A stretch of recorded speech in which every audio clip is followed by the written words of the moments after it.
Makiaria marirwaka gicigo mbunge gia Kiambaa kaunti-ini ya Kiambu kugerera muikariri giti wa kanjo iyo ya Kikuyu Council of Elders Wachira wa Kiago ni makumithitie thirikari ni kuhuthira uru hinya wayo kwagagia aria mari mwena wa uregani magikuruhania ciiko iria iri kuo na ukunyaniri wa giuteti undu uria riu wigite bururi hatikaini ya gukububana. Mahitia maria manene muno tuonete ni kuragirwo ciana na gutiri bururi ungituika umuthi agathangwo na mishinga bururi wathagwo na kuiguana na tuigicoka andu aria mumbebero atutwarite koguo ni tukinyite andu tukarakara muno ni kuona uria ciana citu ikuite tukwenda kwira atongoria itu othe bururi uyu no maucina ndiguo tuona mauroretie mambiririe gwiciria othe aria mari thirikari-ini na aria matari tuthikire meciria uria mangikara thi macire.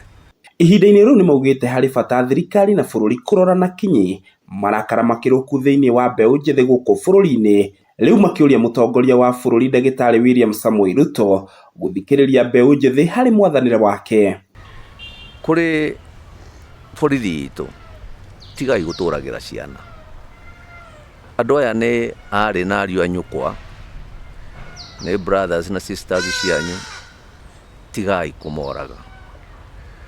Kuri DCI na NIS tigai gwathikira mawatho matari gatiba-ini, turamera matige gwathikira mawatho matari gatiba, ona angikorwo marathwo nu kana nu ni matige kurumirira mawatho matari legal.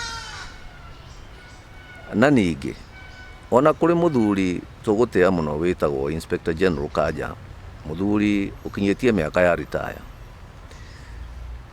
ni etikire kurubuia wira uria etikirite kuruta wa gutuika Inspector General. Ningi kanjo iyo ni yukiriire Minister wa ugitiri wa thiini guku bururi-ini Kipchumba Murkomen hamwe na munene wa borithi Douglas Kanja ni kwagarara wiathi wa ruhonge rwa borithi hari murutire wira waruo toria gatiba ya bururi yendekithitie. Twina ruo muno na ni turaturwo ni tondu uria ciana citu ikoretwo ikiuragwo hatari gitumi, gukagia na uiteki wa thakame ati kuraga mwana na mundu ndaramaka. We muthigari ni ngwenda gukwira ona wewe muciari ni uciaranirwo na aria nyukwa ugaciaranirwo na aria thoguo, tiga ikuraga ciana ici. Reke iturumirire katiba itu tondu katiba itu ndiugite urage.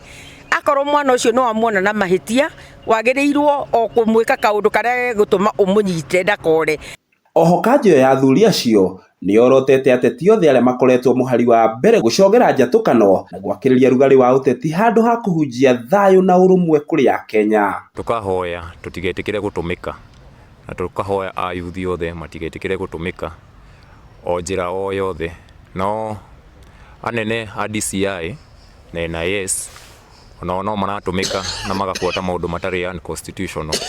Ona turaikara thi tukamahoya ithui maundu macio toka kurwira no manyu njire ayuthi meyumirie na thayu na thigari tumere twi ciana cianyu no thie kuhura mundu rithathi ukore wahura brother yaku kana your sister.